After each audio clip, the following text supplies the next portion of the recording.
จะพาเบาเมฆไปเที่ยวสงกรานต์ที่แขวงไส้กรองเนาะพ่อแม่พี่น้องเด้อสบายดีสบายดีเด้อไม่จะได้ม่วนบ่มันอยู่ม่วนอยู่บ่มื้อนี้สิพาไปตูดไส้กรองเลยดิสิพาไปน้าวทางไส้กรองหมดแหละครั้งแรกเนี่ยครั้งแรกวะเอาปีกายเล่นลิ้นอยู่ใส่เอาไงปีกายบอกโอ้ปีกายอยู่เซโนพุ่นอยู่เซโนได้ลิ้นอยู่บ่ล่ะได้หดน้ำอยู่บ่กับไปอยู่ไปอยู่แต่ก็บ่ได้ไปหดแบบนี้เนาะอ๋อไปเที่ยวนี่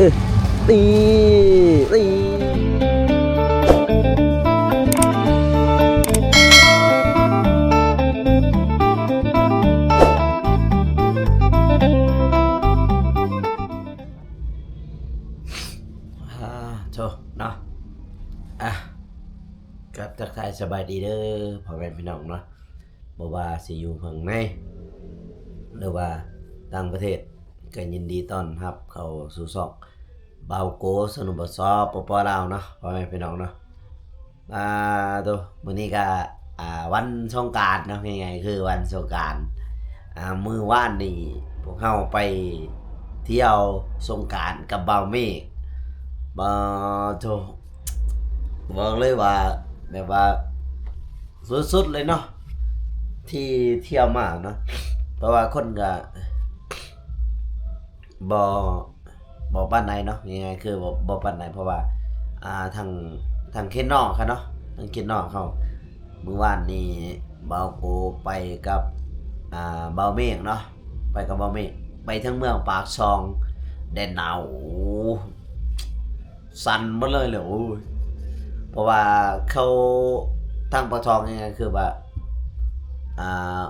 ฝนเนี่ยเนาะอย่าว่ามืดครึ้มเนี่ยเนาะเพราะมันหนาวเนาะทางปากซองได้หนาวเนี่ยยังไงโธ่แล้วก็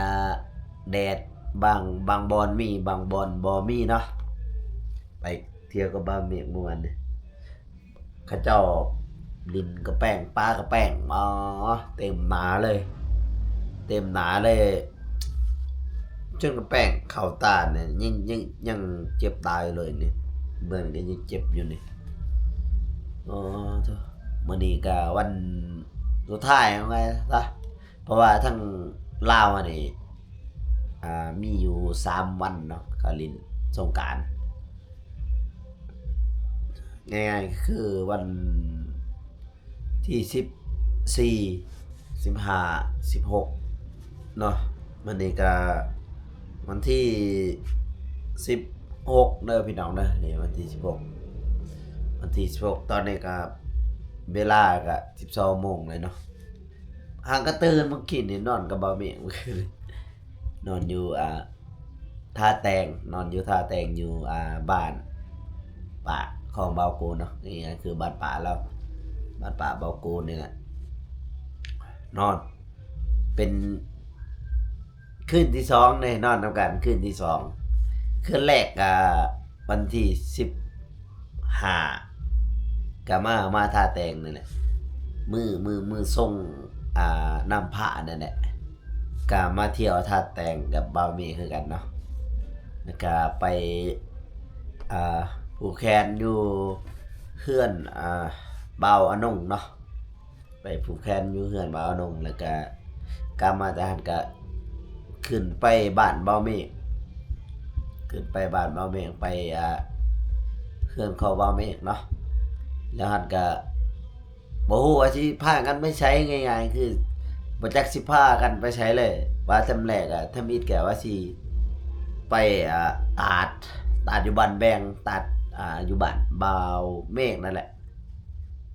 เพราะว่าว่าสิไปทางไหนไปตัดพันว่าฝนมันอยากมืดครึ้มเลยก็เลยว่าส่วนไปลองไปเข้าในเมืองไปว่าซั่นเข้าในเมืองทางตัวเมืองของปากซองเด้อพี่น้องเด้อตัวเมืองปากซองก็คนก็ตามที่ในคลิปเลยเนาะ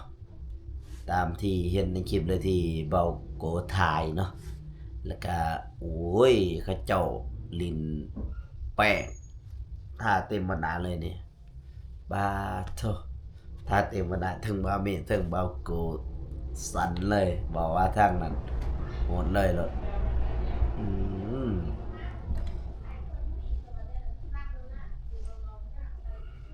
นี่ก็12 โมงนะเที่ยงนะมื้อนี้ก็เป็นวันสุดท้ายนะง่ายๆคือวันสงกรานต์วันที่16เนาะเดือน4ปี2025มาเที่ยวกับป้าเมฆนะพ่อแม่พี่น้องเนาะนู่นเถอะและคงก็จะได้เลาะทายให้พี่น้องได้เบิ่งคือเก่าเด้อพี่น้องเด้อเพราะว่าเมื่อนี้มีแผนมาที่ส่วนบ่าวเมฆไปแขวงเซกองเนาะไปทางแขวงเซกองไปเที่ยวทางนั้นเนาะไปให้เขาเจ้าหดน้ำเนาะไปถ่ายเบิ่งบรรยากาศไปเที่ยวสงกรานต์กับบ่าวเมฆอีกครั้งเนาะแล้วก็ยังไงคือทั้งลาวเขาเจอเนาะพาตูดพาบ่าวเมฆตูดเนาะพาบ่าวเมฆตูดแขวงไส้กล่องพี่น้องเฮ้ยสิพาเราไปลินในไส้กล่องเพราะว่าปีกายนี่เราก็บ่ได้ไปลินไซเนาะง่ายๆคือจังซั่นบ่ได้ไปลินไซแล้วว่าถามแล้วพอโกถามแล้วว่าเราบ่ได้ไปไสปีกายนี่ไปมีแต่ไปเที่ยวนำบ่าวเตียงเนาะเราก็เที่ยวน้อยนึงเนาะแล้วมื้อนี้ก็กระเทินคือง่ายๆคือเบาโกกับเบาเมฆเป็นคนบ้านใกล้เคียงกันแหละบ้านใกล้เคียงกันก็ไปหากันได้ง่ายๆเนาะก็แล้วก็สิไปเซกองมันเด้อ FC เซกองก็คงสิได้เห็นเนาะไปเที่ยวเซกองลาวใต้พี่น้องเอ้ยจะพาเบาเมฆไปเที่ยวสงกรานต์ที่แขวงไส้กรองเนาะพ่อแม่พี่น้องเด้อง่ายคือทั้งลาวใต้เฮามี4แขวงเนาะ4แขวงมีจำปาสักไส้กรองอัตตปือสารวันก็คงบ่ได้ไปแล้วพี่น้องก็คือเฮาสิไปเที่ยวไส้กรองไปไทยเขาเจ้าลินสงกรานต์แล้วก็กลับมาเนาะก็คือแวะพาบ่าวเมฆเพิ่นแวะแถวนั้นเนี่ยแถวสีกองเนาะสีกองก็คนรู้จักกันมีอยู่เนาะหมู่คู่นี่แหละสิพายังไงสิพาบ่าวเมฆไปตูด สิพาเราไปลินก็ผู้ใดเห็นคลิปนี้ก็ขอให้ลินปีใหม่ด้วยความสุขเนาะหรือว่าโดยความสวัสดิการง่ายๆคือเดินทางปลอดภัยระมัดระวังเนาะเบาโกกับบาเมก็คือกันนั่นแหละพี่น้องเอ้ยก็จะค่อยๆไปเบิ่งรถเบิ่งล่างนั่นแหละก็เห็นเขาเจ้าฮดด้านหน้าก็จอดให้เขาเจ้าฮดเนาะลินปีใหม่เนาะง่ายๆคือลินปีใหม่ให้เข้าใจว่าคำว่าลินปีใหม่มีรถทางหน้าหรือว่าเขาเจ้าตั้งด่านฮดเฮาก็ต้องจอดเพื่อให้เขาเจ้าฮดเนาะเพื่อบ่ให้ไกลถึงสิหนาวซำใดก็จอดได้บ่เคยว่าบ่จอดมีแต่ว่าถ้าว่าบ่ไหวเรียกอะมีแต่ว่าบ๊ายบายให้เด็กน้อยบ๊ายบายยกมือบ๊ายบายเขาก็โบดคือกันพี่น้องง่ายๆเขาโบดคือเมื่อวานนี้เบาโกไปกับเบาเมียงเนาะทางปากซองเห็นเด็กหน่อยเรียกว่าผู้ใหญ่ค่ะบายบายแบบเบาพอแล้วว่าสัตว์เขาก็โบดเขาดีเด้ดีเพราะว่าทางปากซองเขานี่เป็นติดเป็นตอนเนาะเขาเจ้าก็สิฮดอยู่บนหน้าเฮือนไปเฮือนลาวบางทีหมู่คู่มากอะที่ซุ่มกันอยู่แล้วก็เต้นฮดย้อนเนาะหาก็กินข้าวแล้วกี่ได้พี่น้องเอ้ยกินข้าวแล้วก็เกียมโตเนาะหาก็ตื่น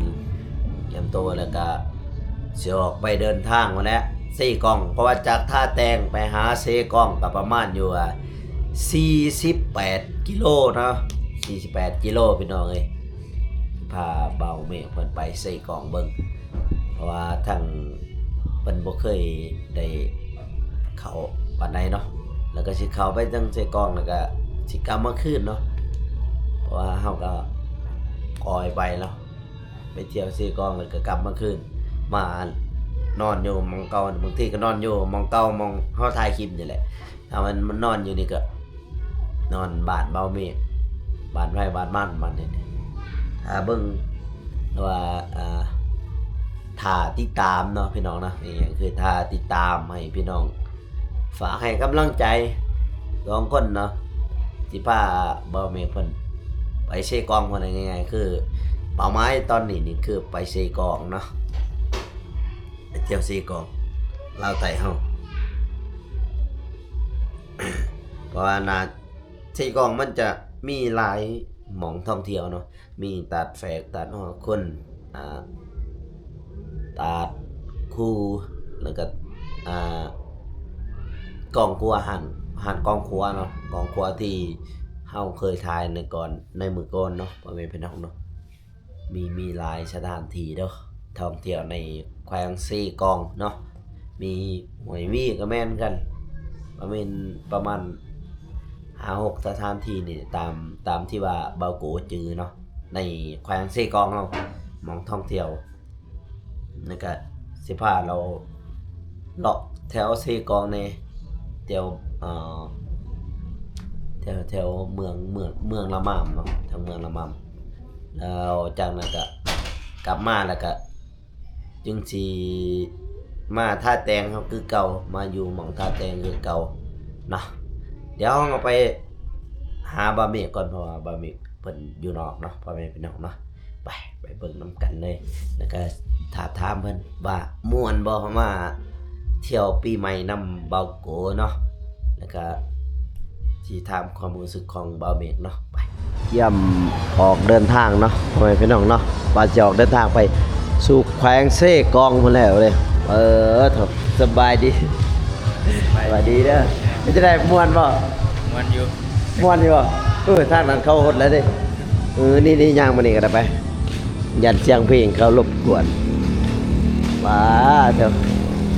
15 เบาเมฆเพิ่นไปตู้เซกองมันน่ะแต่ว่าเสียงเบาโกนี่เปลี่ยนเลย เอาทางนี้ก็มีเพลงอยู่ดิไม่จะได้นี่มองนี่ก็ได้ไปเดี๋ยวจะได้ม่วนวะ ม่วนอยู่มาตูดตั้งเซกองมาตูดเซกองบอกเลยว่ามื้อนี้สิพาไปตูดเซกองเลยดิสิพาไปนาวทางเซกองหมดแหละครั้งแรกเนี่ย ครั้งแรกวะเอาปีกายลินที่ใส่เอาไง ปีกายบอกว่าปีกายอยู่เซโนพุ่น เซโนได้ลินอยู่บ่ล่ะได้หดน้ำอยู่บ่ ก็ไปอยู่ ไปอยู่ แต่ก็บ่ได้ไปหดแบบนี้เนาะ อ๋อ ไปเที่ยวไปมาปีนี้สิพาไปความหนาวบอกเลยว่าเอาหนาวแล้วเนาะทั้งเซกองเลยไปเดี๋ยวเฮา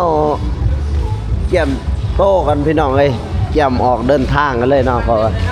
เอาเบียกแล้วบ่ฮะพร้อมแล้วบ่โอ้โห